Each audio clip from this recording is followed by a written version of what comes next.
Welcome back, hockey fans, to another edition of This Week in Wisconsin Prep Hockey. I'm your guest host, Bill Berg. With me is Del Scanlon, Bill Berg Jr.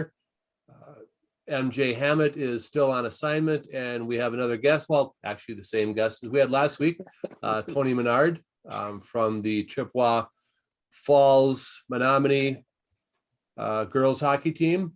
And I think we're going to get things started off by recapping, if you will, talking about the just concluded, the inaugural, if you want, Wisconsin Prep Hockey Girls Holiday Classic tournament that was just last week in Chippewa Falls. I was there at the tournament with my assistant, Brett Clays.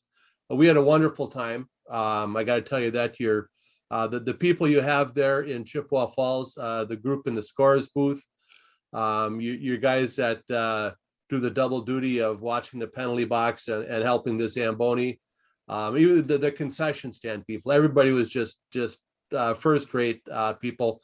They didn't get mad at me in the scorers booth, and every time they announced a goal, I had to open the door and go back and say, who is that? How do you spell that? No, they put up with me. We had a great time. Both of us did there. The tournament went well, I thought. Mm-hmm. Yeah, thank you so much. I know it was a big effort on all the volunteers, which were just family members of the girls on the team. Both varsity and JV parents kind of tried to take turns working shifts when their daughters weren't playing or had an opportunity to. So I know it gets to be a long day when you host a tournament like that. I think I was here 15 hours the first day, 12 hours the second day, something like that. And I know a lot of the parents were on board with that too. So it takes a lot of people and a lot of moving parts to work together to make sure that a tournament like that can run smoothly. And, for the most part, everything went according to plan. Had a couple overtime games, but still, I think we still were pretty close to being on schedule throughout the whole tournament, which was always one of the biggest things. You don't want to be having that last game on Saturday or the first day of the tournament end up starting at 9:30, 10 o'clock, which sometimes can happen if you get a lot of games that go into overtime. Yeah, even the championship game went into overtime, and it delayed Brett and I, heading to Manny's for dinner. But we still got there in plenty of time. They were still open. And we had a lovely dinner, but that championship game, I mean, that was quite a game that had everything, except scoring, because there were good goaltending at the end of that too. Fox City scored in the first period. Bay Area tied it up in the third. 5-on-5, no scoring. Very interesting 3-on-3. When there was actually a 2-on-0 break, and one of the Fox Valley players, threw her stick to try to break up the play, which resulted in a penalty shot as it would be. But goaltender stopped that, and it went to a shootout, and only one player scored in the shootout, 5 from each team, and it was a very exciting game. Yeah, from my standpoint, watching it, when it went into the 3-on-3 for the Green Bay Fox Cities game, I really thought, you get a lot of talent from both teams out there and a lot of open ice. I really thought it was going to end in that 3-on-3, and to see those girls battle, the goalies kind of step up and make some big plays in that 3-on-3 was really, really fun to watch. There's a lot of energy, I think, on both benches.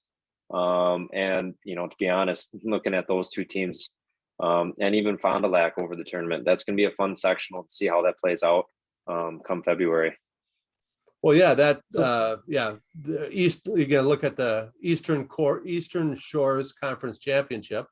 They may meet again there. Section 4 Conference Championship. We didn't do like an all tournament team, but I took down some some of the players that kind of stood out that I saw. From that championship game, the Fox Cities, they're two big guns. I mean, everybody knows of Grace Rentmeester and Michaela Zilish, but actually watching, well, not just watching, but listening to them on the ice. They are just in constant communication with each other on the ice, like planning and just setting each other up. Another one on that team on their second line is Malaya Streck. She is just constantly moving, just a dynamo, and just relentless on the attack. And she just never stops. The kind of, well, yeah, you get to the higher level, they call like one, somebody at the center on the energy line that just, wears the other team out and draws penalties and just pisses everybody off. But she, yeah, constantly going. Riley Springer of Hayward, she's a force on the ice all the time. And well, yeah, on Black River Falls, Lexi Hagan, also just solid. Those were kind of some of the forwards that I thought stood out. Yeah, all really good players. It's when they get in that tournament kind of situation, it kind of, you start to see the girls that have been around hockey a while, the girls that understand the game, and how they're able to play it really, really smart in a 3-game situation. I know we talked about it last week about what the legs might feel like going in that second day. But if you have smart players that are able to anticipate and play a smart game, that's why you're going to see those close games in those championships where, Fox Cities and Bay Area both had players that knew how to get through a game efficiently throughout the week or the 2 days of the tournament. And it made for a really fun championship game. But also a couple other close games during the tournament too. I know in that first round, Eau Claire and Rock County had a battle that went into the shootout. Our game was pretty close there for a little bit with Fonda or the Warbirds. They ended up getting an empty net goal round 2. We went into overtime with Black River Falls. And then our game against Hudson or Hayward was pretty close too. And so there was a lot of good battles, I think. And that's what we wanted. That's what we tried to set that bracket up for, is to make sure that we had some good competition for everybody to come away with some things that they were happy about during the tournament, but also find some things they can work on moving forward. Well, yeah, and you mentioned Rock County, and you had talked last week. When you're playing, 3 games in 2 days, it really, points up the need to have, at least 3 lines, that you can throw out there. And well, I mean, Fox or Rock County didn't have 3 full lines to throw out there, and then right at the very first game, they end up going, 2 overtimes.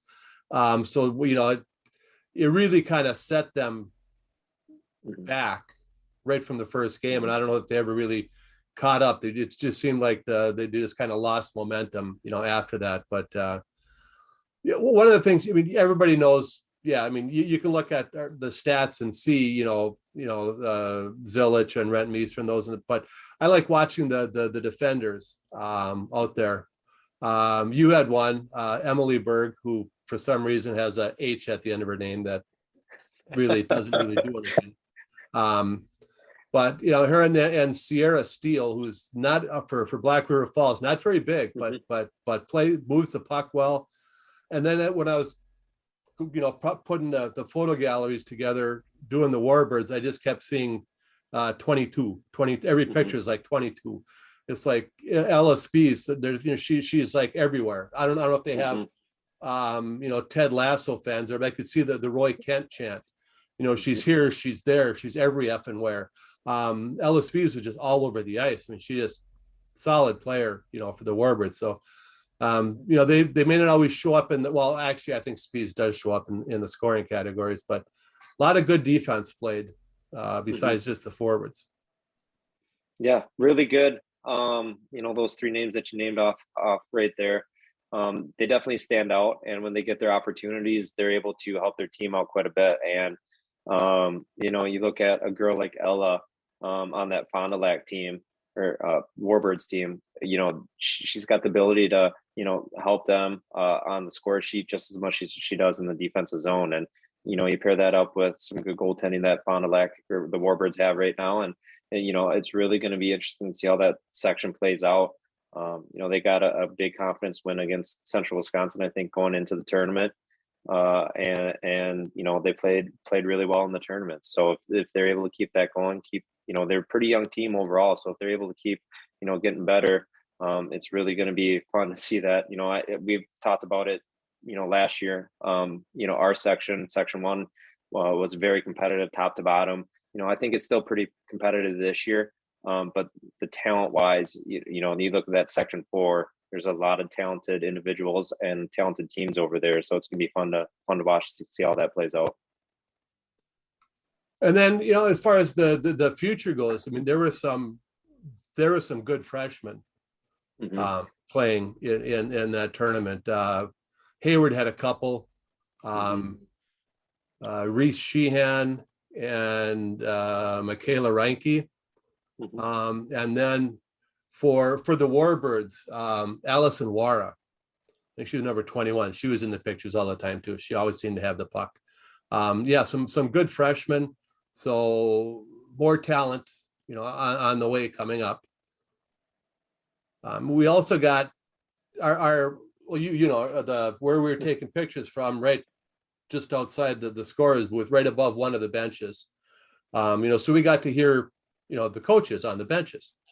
And a couple of teams just stood out, the way their coaches operated. I was really taken with Hayward. Emily Stark and her staff, Tom Duffy and Meredith Ingebretson. I mean, when the players are on the ice, they're just yelling encouragement to them.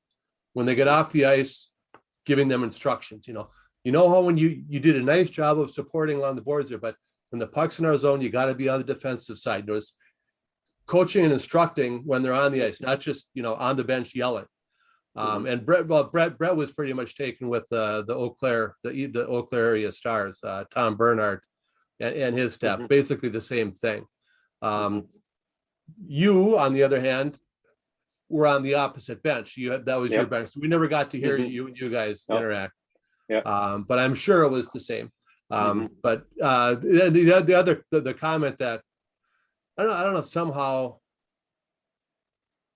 Chris McGurk always ends up getting talked about here, but when the player threw her stick on that breakaway, when she came back, the closest to a negative I heard out of McGurk was, when he's, how long have you been playing hockey?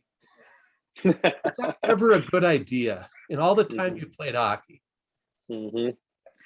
Yeah, that was kind of an interesting situation on that penalty shot, throwing the stick and everything. And 3-on-3, I think it was turned into a 2-on-0 for Bay Area there, and it ended up working out in Fox City's favor. It went into obviously the shootout, and they were able to get the puck in the net. But just, it's a good group of coaches when it comes to the tournament. Emily, I think she's in her second or third year now as the head coach up there in Hayward, and it's going through the pandemic last year. Probably it made it interesting for everybody. So to see her and what she's been able to do with a young team with some really good talent, it's been a battle for us. I know when we played them last two, this year and last year, we played them 4 times. We're 2-2. They're definitely a competitive team. And looking at Coach Bernhardt, he's been coaching a long time in the WIA for both boys and girls hockey. He was actually my coach my freshman through junior year at Eau Claire North. So we have a pretty good relationship with Coach Bernhardt.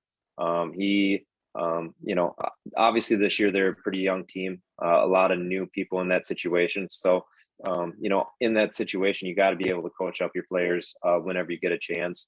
And you got to take a little bit different approach on what your expectations are. And you got to make sure that you're working and you're trying to make the most of every opportunity with new players in different situations.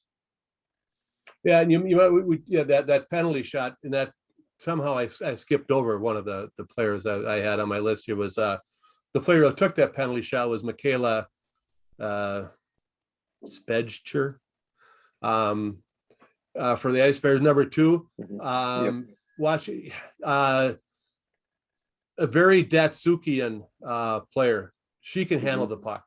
She tied the game for the Ice Bears. She picked up the puck in the neutral zone and pretty much went around all 5 of the Fox City skaters, and then got in on the goaltender and drew the goaltender off to the left and then cut to the right and put the puck into the empty net, which could very well have been on the goaltender's mind on that penalty shot, because the goalie stayed very far back in the net, thinking she's going to try to go around me.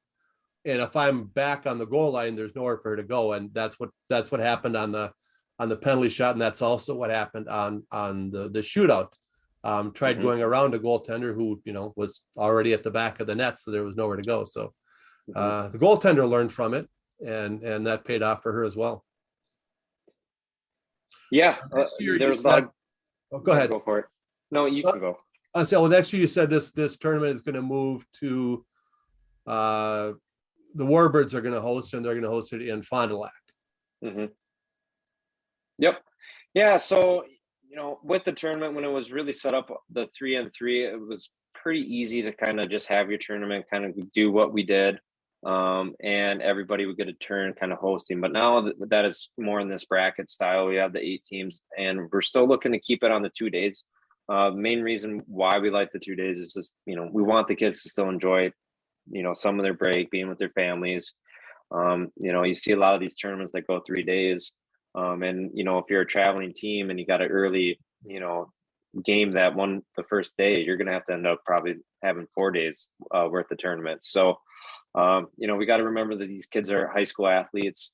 Some of these kids aren't getting a lot of rest if they're 3-sport athletes, and just being able to give them more opportunities to be at home over break, I think really sets up this tournament to be more unique. And it's been a good group of coaches, good group of players over the years, and it's definitely had some good competitive games. So it was really awesome to see the championship game go into a shootout.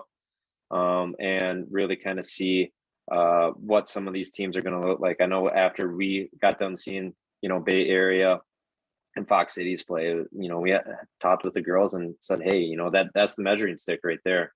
And we ended up actually going over our last 2 games. We play Bay Area on a Friday and Fox Cities on a Saturday. So, it's going to be a good measuring stick, I think, for anybody in the state, that have high expectations. Is, if you're able to compete with Bay Area and Fox Cities right now, you're going to be feeling pretty good about yourselves.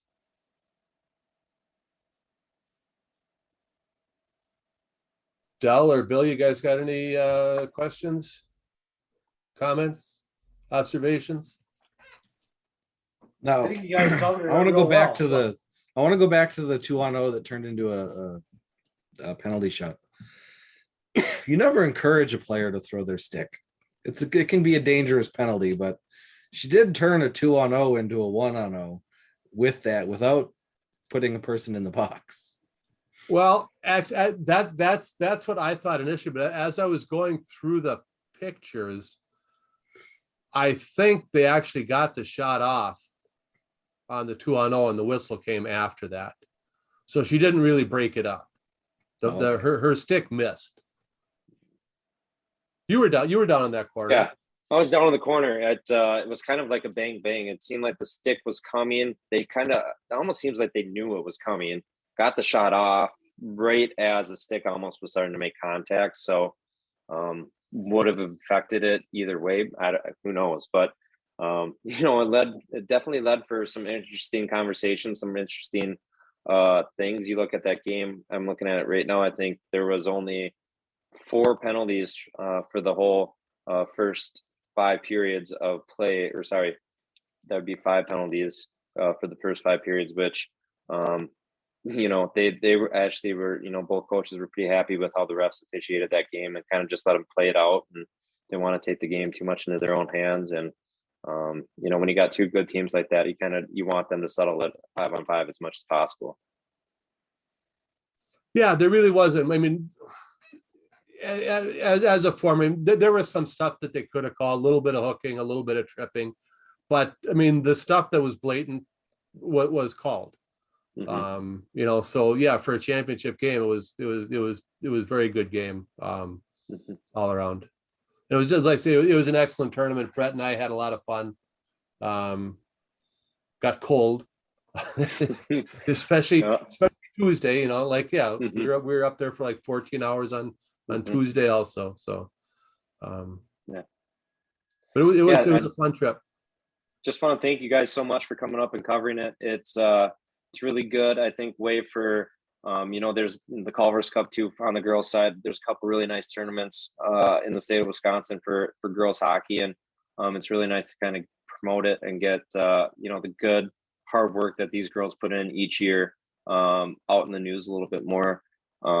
Just with there being not as many girls teams and there's more boys teams, oftentimes the girls feel a little bit left out just on some of the news stuff that they see, whether it's on the TV or in the newspaper. And I think you guys do a good job each and every year of making sure you highlight as much as you do about the girls game. And I know it's appreciated by the Coaches Association and everything that you guys do for it. So really excited to see where this tournament can go in the future and some other things that we can adjust to make it even a better tournament in the years to come. So thanks so much for the coverage and what you guys did for the tournament. Well, I say you're going to be hard pressed to make it a better tournament because I thought it was pretty good as it was. So great job. Yeah. Thank you guys so much. And I'll let you guys get on with your podcast. So thanks so much. Thank you, Coach. All right. Back to our regularly scheduled programming. I guess that covers our games of the week. Yeah. I was hoping to be able to go to Green Bay on Thursday after spending the 2 days in Chippewa Falls, but I had a whole lot of photo galleries to put up and not a whole lot of energy, so I didn't get over there. Yeah, I mean, two full days in a hockey rink at 64, going to take a lot of energy out of you. It wasn't 64 in the rink. It was colder than that. No, your age. Oh, okay. Dell, you were kind of keeping track of some of the other tournaments. What kind of stood out? Well, the Monks battle for the cheeseburger. There were some good games in that one, but when it came down to the championship game, it was a rematch of the season opener for both Rapids and RWD. Rapids was able to take the season opener, and RWD came back with a little bit of revenge and claimed the championship game there. That was a good game, good tournament going on. They had some good games throughout it. And they did have La Crescent from Minnesota in it. But West Salem, that one had an interesting opening game. Amory against Wanakee. Two teams having a good opening part of the season. And Wanakee came out of that with a 5-1 victory. And then West Salem beat Northland Pines. And so West Salem and Wanakee met in the championship game, and Amory and Northland Pines in this consolation game. So, some good competition going on there.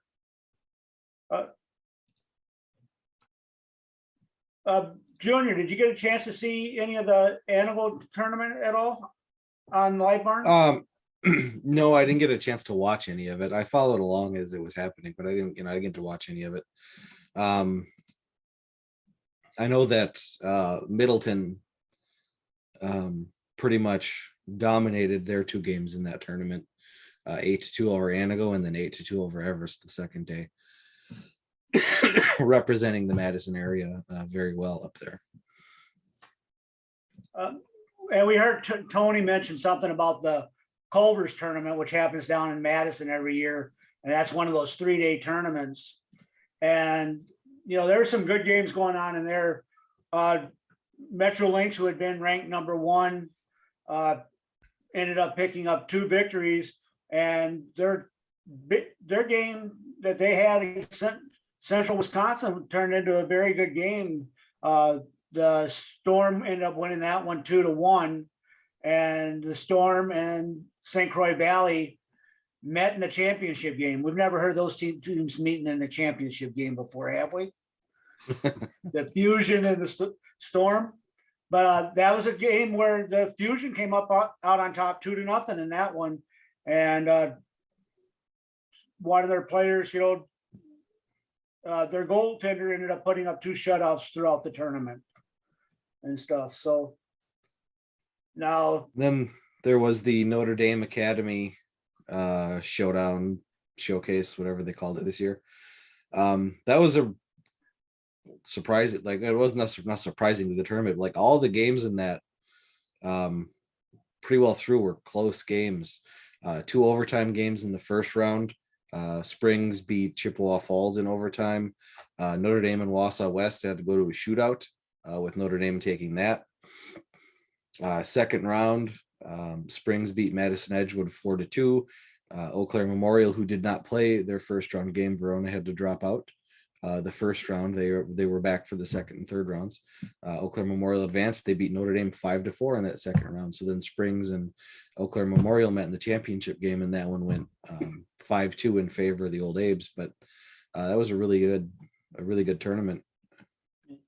on the boys' side in Culver's Cup, you had Madison Memorial ended up having to drop out of that tournament. But you had some good games going through there, and the championship game ended up being Sauk Prairie against Marquette, and Sauk Prairie came out on top in that. And that was one of the themes in talking to Andrea Chaffney on the phone. She said even though they had a couple teams drop out, they were doing what they could to make sure that everybody that showed up there was able to play at least 3 games during that tournament. Even though on the boys' side and the girls' side, they had one team drop out at the last minute. But that's what happens with everything that's going on. And then we did have a couple teams travel on over into Blaine, Minnesota, and Eau Claire North made the most of their opportunity going over there, picking up 3 wins and a championship on the boys' side. And Herb Brooks Holiday Classic. And then we had 2 girls teams in 2 different brackets over there. USM Wildcats ended up going 1-2, as did the Western Wisconsin Stars over there. And then I believe we had one tournament on the boys' side that went on over in Milwaukee area. Actually in Delafield, the JRM Holiday Classic. The Joe Raymond Memorial. Joe Raymond Memorial. And I can't, off the top, I don't remember who played in that championship game. I think believe it Waukesha was- won it. Waukesha in Oregon. Yeah, and I think Waukesha won because we got a Player of the Week nomination from Waukesha. I thought they said they won that tournament. Yeah, they beat. Where is it? Oh, now I lost it. Yeah, they beat Oregon 9-4. 9-4, yes. Oregon likes to score goals, but they like to give them up too. And Tyler Well, Dale likes to score goals, and Tyler Dale likes to dish the puck too. He had 3 goals and 3 assists in that championship game for Waukesha. But overall, it was a good week with some good tournaments going on and some good games. USM was over it on the boys' side over in a Minnesota tournament. I think Fond du Lac went to Michigan for a tournament and stuff. So Yeah, they went up to Houghton to play at Michigan Tech's rink.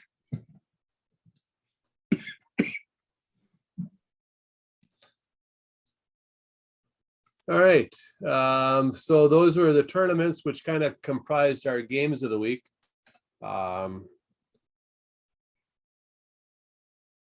We also had some players of the week coming out of, players of the week or week and a half. There were some games before Christmas.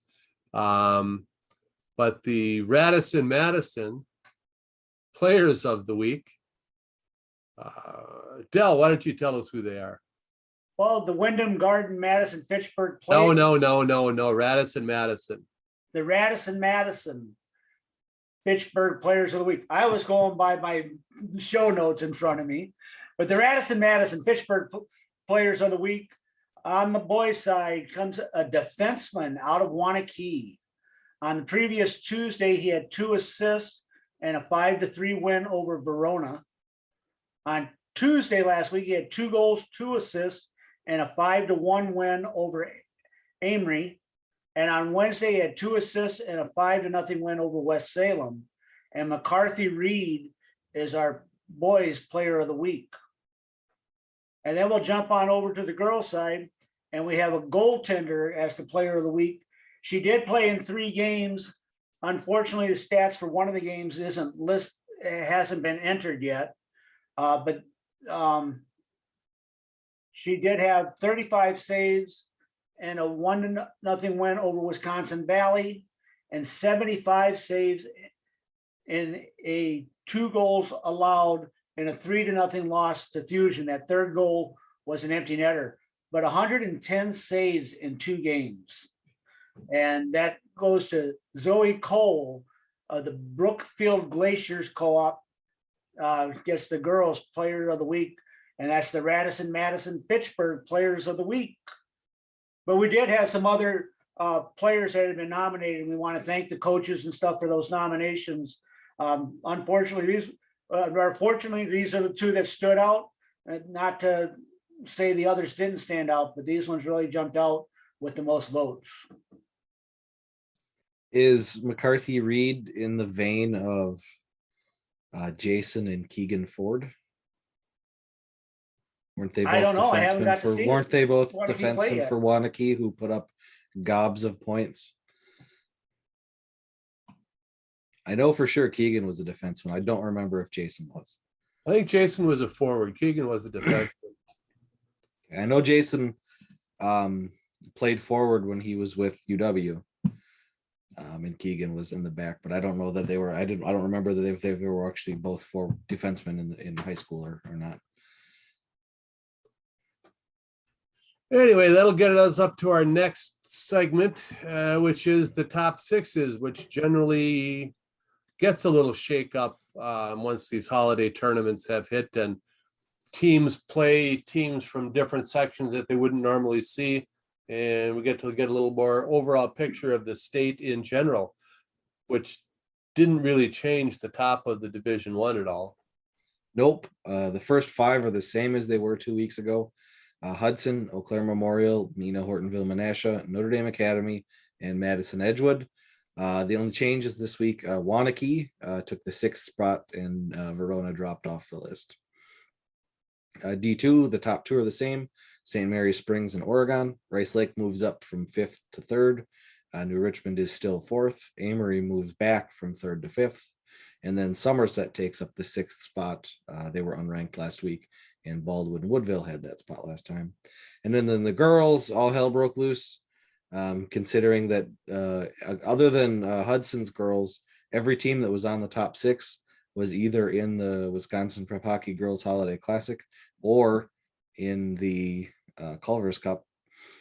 So that made for a good shakeup. Fox Cities moves up 3 spots to number 1. Bay Area moves up 1 spot to number 2. Central Wisconsin drops back 1 spot to number 3. The St. Croix Valley Fusion, who were not ranked, jumped into the 4th spot. The Madison Metro Lynx dropped from 1st to 5th. And the Western Wisconsin Stars dropped from 5th to 6th. So a lot of shakeup on the girls' side. Pretty much the same teams, other than St. Croix Valley coming in and Hudson coming out.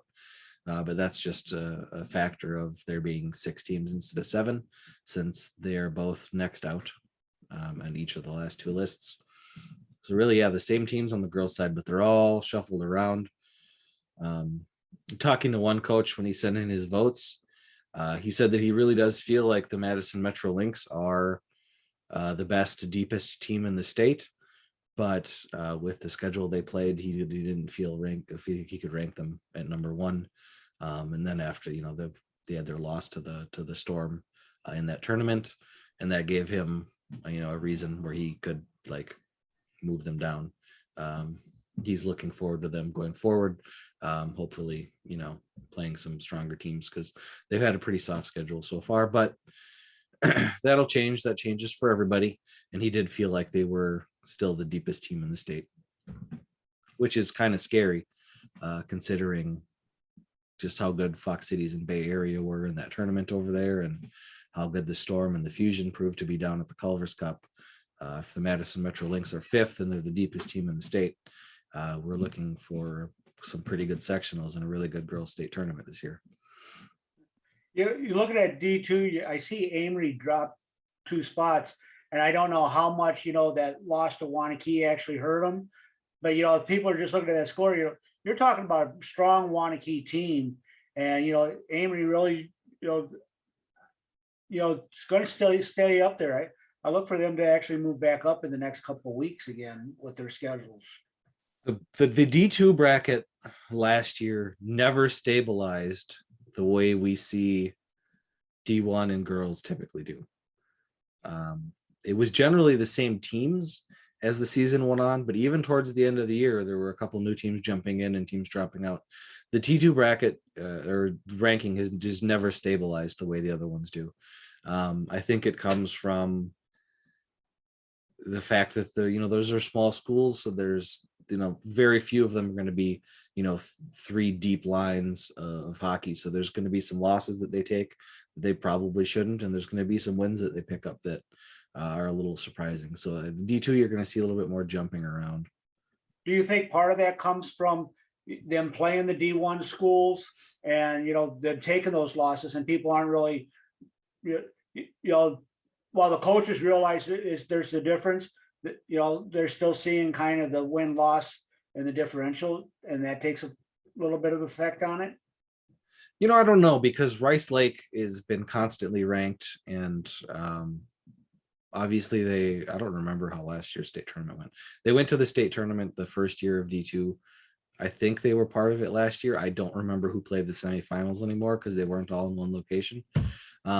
And the record wasn't fantastic because they played Hudson twice, and they played Eau Claire Memorial twice, and they played Eau Claire North twice.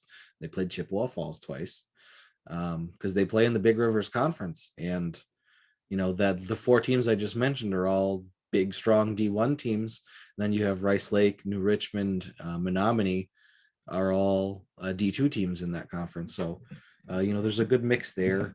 The Badgerland Conference has a mix of D1 and D2 teams. The Wisconsin Valley, to a lesser extent, has a mix of D1 and D2 teams. It's really the only conference that's pretty much strictly D2 off the top of my head is like the Great Northern. And I think the Northwest Icemen are D1. So even like the Middle Border is not a strictly D2 conference. I think the Great Northern Conference is probably the only one that's strictly a D2 conference. And we've kind of we're getting close to the halfway point of the season. I mean, you figure here we are in another month, we're going to be starting to look at the playoffs and everything starting. And I happen to be looking at the schedule today, and I go, poor Northern Edge have only played 3 games this late into the season. And a lot of that has to do with the COVID having gone around through their team and everything. But trying to make up a lot of the games that they've missed and everything is going to make for a hectic second half of the season for them. Well, I'm sure they're not going to make up all of them. There's a lot. That's a lot to make up at this point.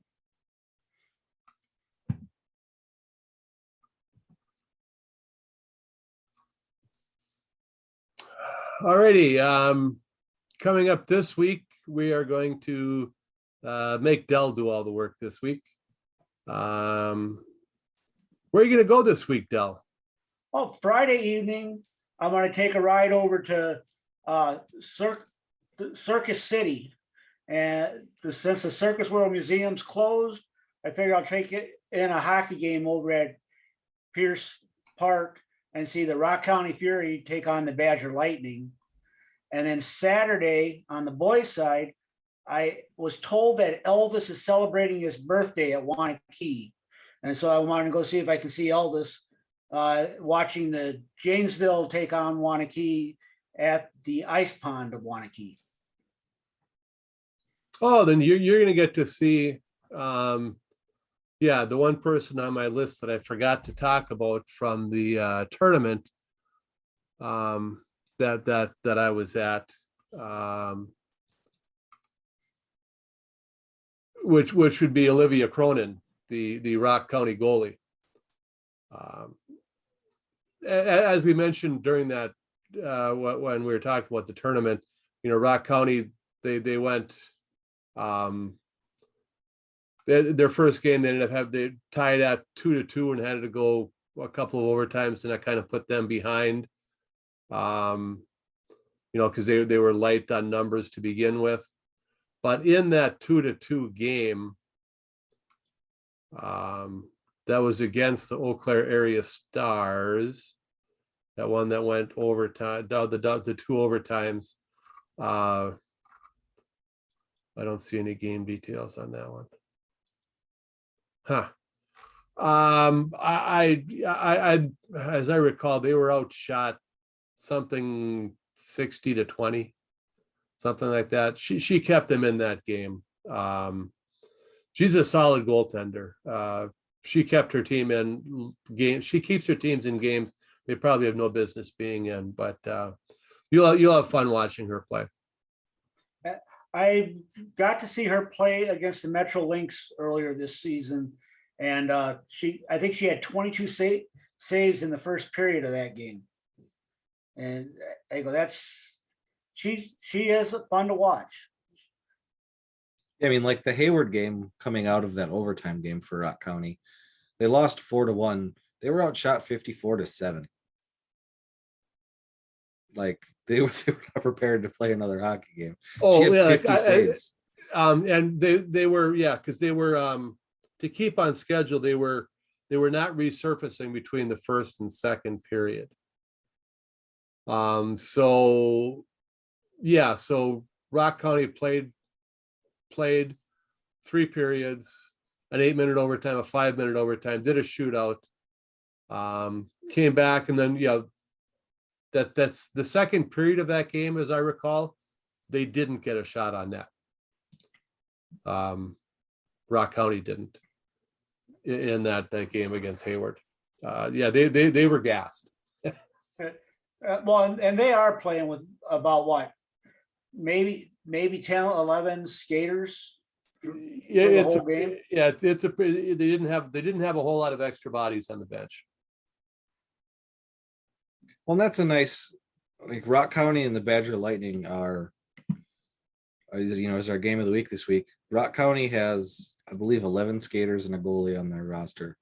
The Badger Lightning have 15 skaters and a goalie on their roster. The Badger Lightning we did a story on it, was it 2 years ago? Like they were ready to fold up the co-op because they didn't have enough people.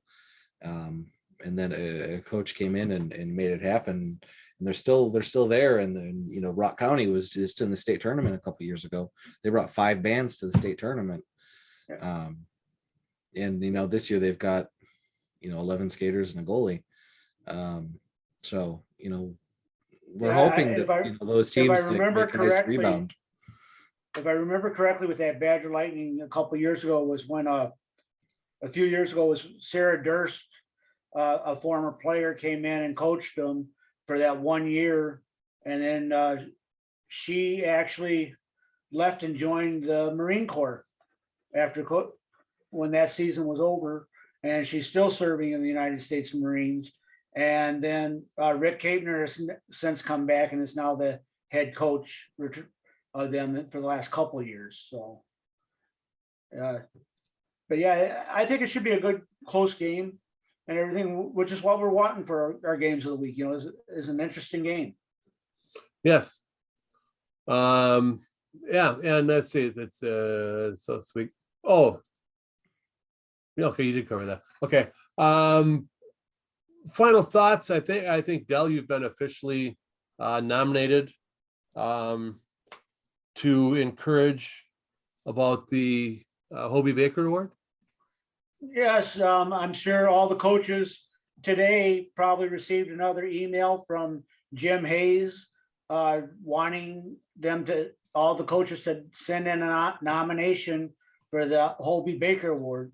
Only requirement is that it's got to be a senior on your team, and that you nominated them, and they are a good character. And We do have an article up on the website that's got the links to be able to go and do the online vote submitting of your player. And there's really no reason that we shouldn't have 100% participation unless you don't have any seniors on your team.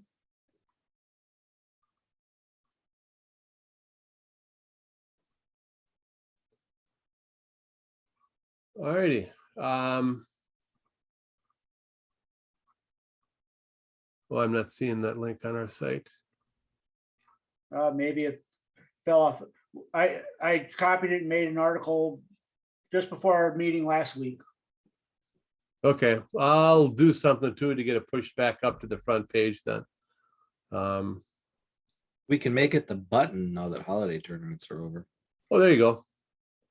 Bill will do that. He'll make it the button up in the top right corner. So all you gotta do is go to the top right corner. It'll say Hobie Baker Character Award, or that's probably too much to put in there, but it'll say something like that. Yeah. Anything else, gentlemen? For those that knew the situation with the Hammett family that they went through this summer, they got good news last week for Lori and everything, and just wanted to let everybody know that Lori's doing well. Yes, and MJ has been taking good care of her. That's why he's not been here with us for many of these shows, because he's got more important duties than talking with us. And for once, that's actually true, because we've said it before, but I'm just giving MJ a hard time. All right. Well, there it is. High School Character Award. Just didn't say Hobie Baker on it. Oh, that's it. It's in our slideshow, but not in any of the links down below. So you didn't, whatever. Okay. Well, then that's that. We'll put that link up there. See you around the rink this week. Everything should be getting back to normal. Kids are back in school. Everything's back on track. Dell's going to cover our games of the week, and we'll get back to normal again then next week. Well, I should say, Bill, you say something clever to wrap it up. Good night, everybody. Oh, say good night, Bill. Good night, Mary Ellen. You've been listening to This Week in Wisconsin Prep Hockey for some reason.